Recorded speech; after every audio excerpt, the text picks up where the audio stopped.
সোনাগাছি পতিতালয় বা ভারতের বৃহত্তম নিষিদ্ধ পল্লীর অন্তরালের এক অন্ধকার কাহিনী। রাতে সোনাগাছির গলিতে ঢুকলেই মনে হবে আপনি কলকাতায় নেই, একটা নিষিদ্ধ শহরে এসে পড়েছেন, যেখানে প্রতিটা মোড়ে দাঁড়িয়ে থাকে আকর্ষণীয় সাজে নানা বয়সী নারী কিংবা মেয়েরা। Go on, show us more. Take this, looking good. তাদের চোখে এমন দৃষ্টি যা কারো বুক কেঁপে ওঠার জন্য যথেষ্ট। সরু গলির ভিতরের ছোট ছোট স্টেজগুলো, যেখানে হঠাৎ করে মিউজিক বাজতেই মেয়েরা এমন নাচ শুরু করে যা প্রথমবার দেখলে মনে হবে এটা কি সত্যি বাস্তব। সোনাগাছি শুধু একটি নাম নয়, এটি একটি ইতিহাস, একটি রহস্য এবং এক ভয়ঙ্কর সামাজিক বাস্তবতা। একটি লাইক দিয়ে দেখতে থাকুন পুরো ভিডিও, কারণ আজ আমরা দেখাবো সোনাগাছির সেই দুনিয়া যা বাইরে থেকে কেউ কখনো দেখে না।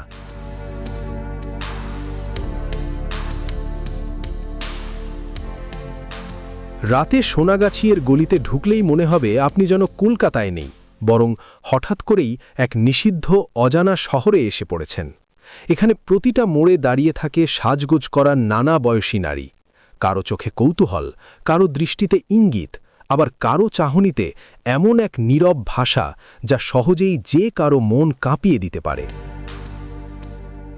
এখানে শুধু উপস্থিতিই নয়, হাসিটাও যেন একটি আকর্ষণের মাধ্যম, আর ছোট্ট একটি ইশারা থেকেই শুরু হয়ে যায় অদৃশ্য এক দরদামের গল্প। গলির ভিতরে কোথাও কোথাও ছোট ছোট আলোকিত জায়গা, যেখানে হঠাৎ মিউজিক বাজতেই শুরু হয় নাচ, আর প্রথমবার দেখলে মনে হয় এটা কি সত্যি বাস্তব নাকি কোনো অদ্ভুত দৃশ্যের ভেতরে ঢুকে পড়েছি। Come on, everyone, let's see that energy. রাত যত গভীর হয় সোনাগাছি ততটাই জেগে ওঠে। মানুষের ভিড়, শব্দ, আলো, ফিসফাস আর অজানা কথোপকথনের মিশ্রণে তৈরি হয় এমন এক পরিবেশ যা একবার দেখলে সহজে ভোলা যায় না। খুব ভালোভাবে করে দিব, চলো আমার ঘরে। কলকাতার এই জায়গাটি দিনের বেলায় যতটা সাধারণ মনে হয়, রাত নামলেই ততটাই বদলে যায়। অন্ধকার নামার সাথে সাথে যেন এখানে নেমে আসে আরেকটি দুনিয়া, যা দিনের আলোয় পুরোপুরি ধরা পড়ে না।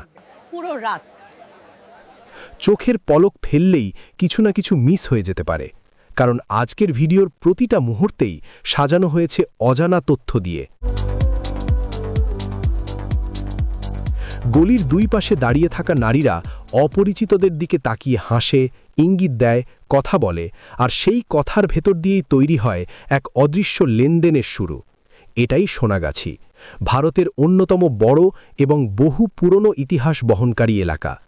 আর আজকের এই ডকুমেন্টারিতে আমরা দেখব সেই অন্দরমহল যেটা বাইরে থেকে সহজে চোখে পড়ে না। সন্ধ্যা নামার সাথে সাথে এখানকার পরিবেশ ধীরে ধীরে বদলাতে থাকে। দিনের নির্লিপ্ততা মিলিয়ে গিয়ে জায়গা নেয় আলো আর কোলাহল। দিনের বেলায় যেটা একটা সাধারণ এলাকার মতো লাগে, রাতের পর সেটাই হয়ে ওঠে এক ভিন্ন জগৎ, যেখানে আলো, শব্দ, মানুষের চলাচল আর এক ধরনের অদ্ভুত উত্তেজনা মিলে তৈরি করে এক আলাদা আবহ। সন্ধ্যের পরে সোনাগাছির গলির ভেতরে ঢুকলেই চোখে পড়ে রঙিন আলোর প্রতিফলন। লাল, বেগুনি, নীল নানা রঙে ভেসে যাচ্ছে চারপাশ। পাশে দাঁড়িয়ে থাকা নারীরা এক একজন এক একভাবে সেজে আছে, কেউ ঝলমলে শাড়িতে, কেউ আধুনিক পোশাকে, কারো চোখে ভারী মেকআপ, কারো ঠোঁটে উজ্জ্বল লিপস্টিক। তাদের সাজের ভেতরে যেমন আকর্ষণ, তেমনি কোথাও কোথাও ক্লান্তির ছাপও লুকিয়ে থাকে। কিন্তু রাত নামলেই যেন তারা নতুন করে নিজেদের প্রস্তুত করে নেয়। কেউ সামনে এগিয়ে আসে, কেউ হাসি মুখে কথা বলে, আবার কেউ নরম কণ্ঠে ডাকে। এই ডাকার মধ্যে দিয়েই শুরু হয় কথোপকথন, আর তার ভেতরেই লুকিয়ে থাকে দরদামের ইঙ্গিত। কখনো দ্রুত সিদ্ধান্ত হয়ে যায়, আবার কখনো সময় নিয়ে কথাবার্তা চলে। রাত যত বাড়ে এই পুরো প্রক্রিয়াটাই আরও গতিশীল হয়ে ওঠে। সোনাগাছির ইতিহাসও কম পুরনো নয়। অনেকের মতে অষ্টাদশ শতকের শেষ দিক থেকেই এই এলাকার অস্তিত্ব, আর ব্রিটিশ আমলে এটি ধীরে ধীরে একটি গুরুত্বপূর্ণ বিনোদন কেন্দ্রে পরিণত হয়। সময়ের সাথে সাথে এটি শুধু কলকাতায় নয়, পুরো দক্ষিণ এশিয়ায় একটি পরিচিত জায়গায় রূপ নেয়। আজ এখানে হাজারো নারী কাজ করেন। প্রতিটি মানুষের পেছনে রয়েছে আলাদা আলাদা গল্প, সংগ্রাম আর বাস্তবতা। সোনাগাছির গলির ভিতরে কিছু দূর এগোলেই দেখা যায় ছোট ছোট স্টেজের মতো জায়গা, রঙিন আলোয় সাজানো। মিউজিক বাজতেই কেউ কেউ সেখানে উঠে নাচ শুরু করে। এই নাচ শুধুই বিনোদন নয়, এটা তাদের কাজেরই একটি অংশ, যেখানে অভিব্যক্তি, চোখের ভাষা আর শরীরের মুভমেন্টের মাধ্যমে তারা নিজেদের উপস্থিতি জানান দেয়। সামনে দাঁড়িয়ে মানুষ দেখে, কেউ মুগ্ধ হয়, কেউ কৌতূহল নিয়ে, আবার কেউ শুধুই সময় কাটাতে। রাত বাড়ার সাথে সাথে এই জায়গাগুলো আরও প্রাণবন্ত হয়ে ওঠে। সোনাগাছির ভিড় কখনো কখনো এতটাই বেশি হয়ে যায় যে কয়েক কদম হাঁটতেও সময় লাগে। নানা ধরনের মানুষ, কেউ নতুন, কেউ অভ্যস্ত, কেউ শুধুই দর্শক, সবাই মিলে জায়গাটা ভরে তোলে। গলির ভেতরের ছোট ছোট রুমগুলোর সামনে সবসময় নজরদারি থাকে। কারো আসা যাওয়া, কারো অপেক্ষা, সবকিছুই যেন একটা নির্দিষ্ট ছন্দে চলছে। কেউ বেরিয়ে আসছে, কেউ আবার ভেতরে ঢুকছে। এই ধারাবাহিকতা থেমে থাকে না। রাতের এই পরিবেশে কিছু মানুষ থাকে যারা পুরো ব্যবস্থাপনাটা সামলায়।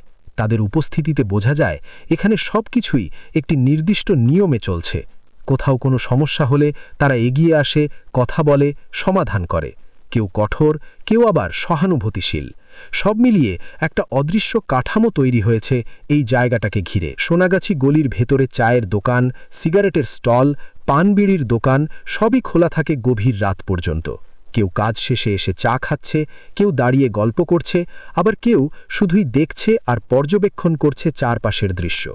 কথোপকথনের টুকরো টুকরো শব্দ ভেসে আসে। কেউ ভিড় নিয়ে কথা বলছে, কেউ কারো পপুলারিটি নিয়ে আলোচনা করছে। সোনাগাছি পতিতালয়ের সময় যেন থেমে যায় না। রাত 2, 3 কিংবা ভোর সবই প্রায় একই রকম সক্রিয়। অন্য শহর যখন ঘুমিয়ে পড়ে, সোনাগাছি তখনও জেগে থাকে। আলো নেভে না, মানুষের চলাচল থামে না।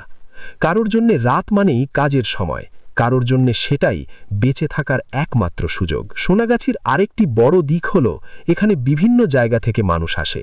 ভারত সহ আশেপাশের দেশ থেকেও অনেকে এখানে এসেছে জীবিকার খোঁজে।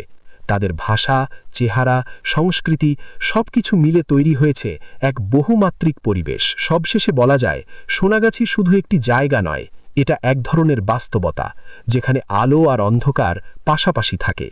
বাইরে থেকে যেটা শুধুই কৌতূহলের বিষয় মনে হয়, ভেতরে সেটা অনেক বেশি জটিল, অনেক বেশি মানবিক। প্রিয় দর্শক, আজকের এই ডকুমেন্টারিতে আমরা চেষ্টা করেছি সোনাগাছির সেই দিকটা দেখাতে যেটা সাধারণত চোখে পড়ে না। যদি ভিডিওটি আপনার কাছে তথ্যবহুল মনে হয় তাহলে অবশ্যই একটি লাইক দিন, আপনার মতামত কমেন্টে জানান, আর এমন আরও বাস্তবধর্মী কন্টেন্ট পেতে চ্যানেলটি সাবস্ক্রাইব করতে ভুলবেন না। ধন্যবাদ সবাইকে। আবার দেখা হবে নতুন কোনো ভিডিওতে।